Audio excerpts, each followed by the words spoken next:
இயேசு கிறிஸ்துவின் இனிதான நாமத்தில் இன்றைய ஆவிக்குரிய சிந்தனைக்கு உங்களை அன்புடன் வரவேற்கின்றோம். இப்போதும் ஒரு பாடலுக்கு பின்பு உங்கள் சிந்தையை தெளிவிக்கும் ஆவிக்குரிய செய்தியை கேட்கலாம். ஏசென்று பெயரிடுங்கள், ஏனெனில் பாவம் நீக்கி ரட்சிப்பவர் அவர்.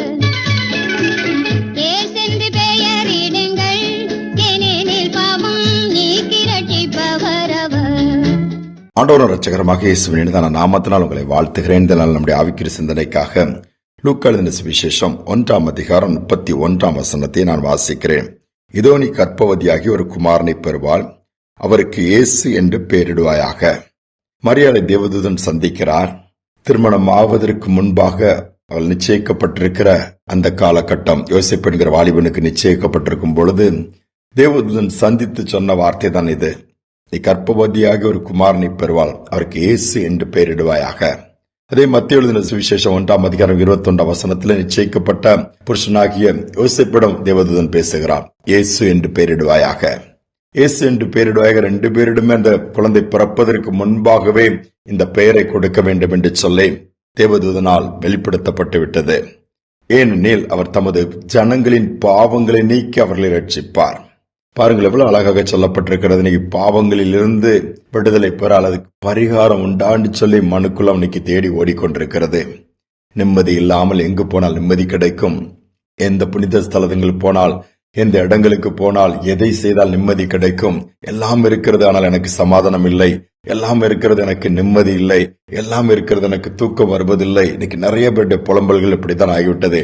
மனதில் ஏதோ ஒரு வெறுமை, ஏதோ ஒன்று. முந்திலாம் நல்லா இருந்து மனசு நல்லா இருக்கும், சந்தோஷமா இருப்பேன், இப்ப என்னால் இருக்கவே முடியவில்லை, எல்லாமே எனக்கு இல்லைன்னு சொல்வதற்கு எதுவுமே இல்லை.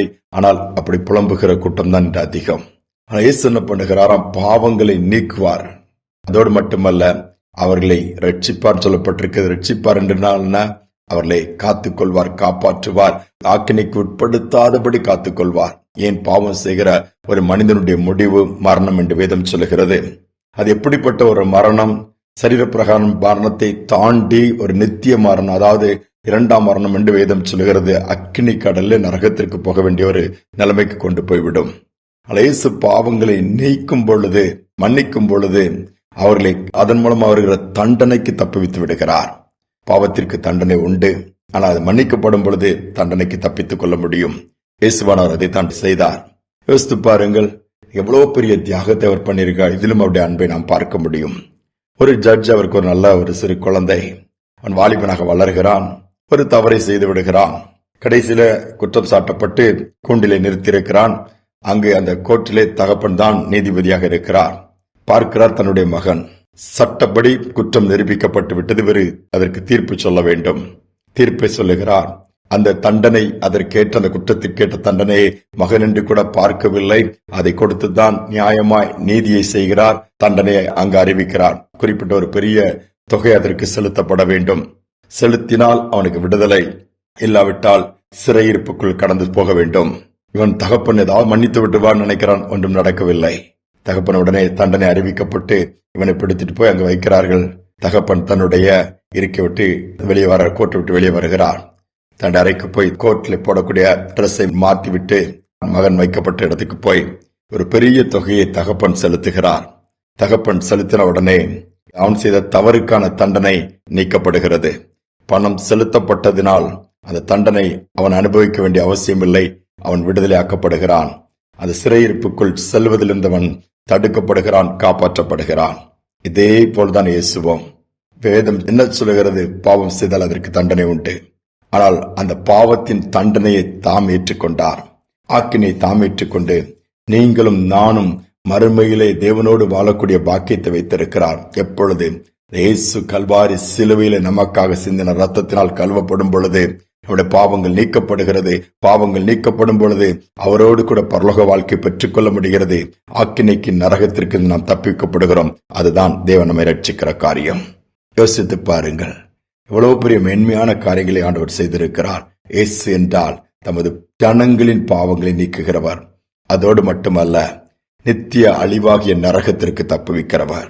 அந்த இயேசு இந்த நாட்களில் நமக்காக வந்ததை நினைவு கூறுவோம். அந்த மேன்மையை நாம் மறந்து விடாதபடி அந்த அன்பிற்கு ஈடாய் நம்மை கொடுப்போம், அவருடைய கரத்தில் நம்மை அர்ப்பணிப்போம். நிச்சயமாக அதனுடைய மேன்மை பெற்றுக் கொள்ள முடியும்.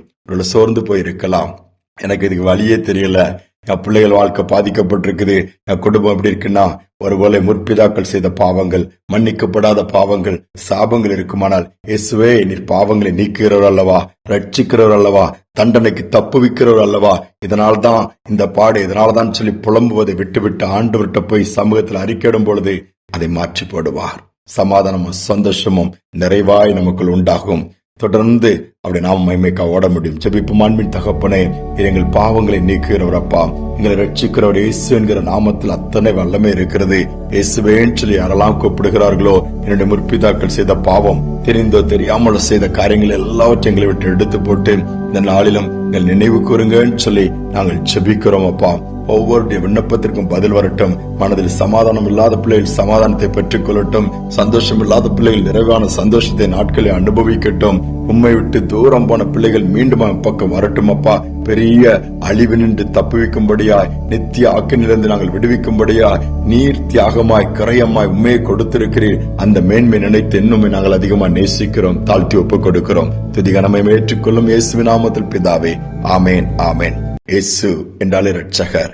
ரட்சகர் என்று சொன்னால் என்ன? பாவங்களை நீக்கி நம்மை ரட்சிக்கிறார், பாதுகாக்கிறார், காப்பாற்றுகிறார், அழிவுக்கு தப்பிக்கப்பட்டு அவரோடு வாழ்கிற வாழ்க்கையின் பாக்கியத்தை கொடுக்கிறார். அப்படியே நம் ஒவ்வொருவருக்கும் செய்வாராக. இந்த சிந்தனையோடு இந்த நாளை தொடருவோம். மீண்டும் நாளை தினம் சந்திப்போம்.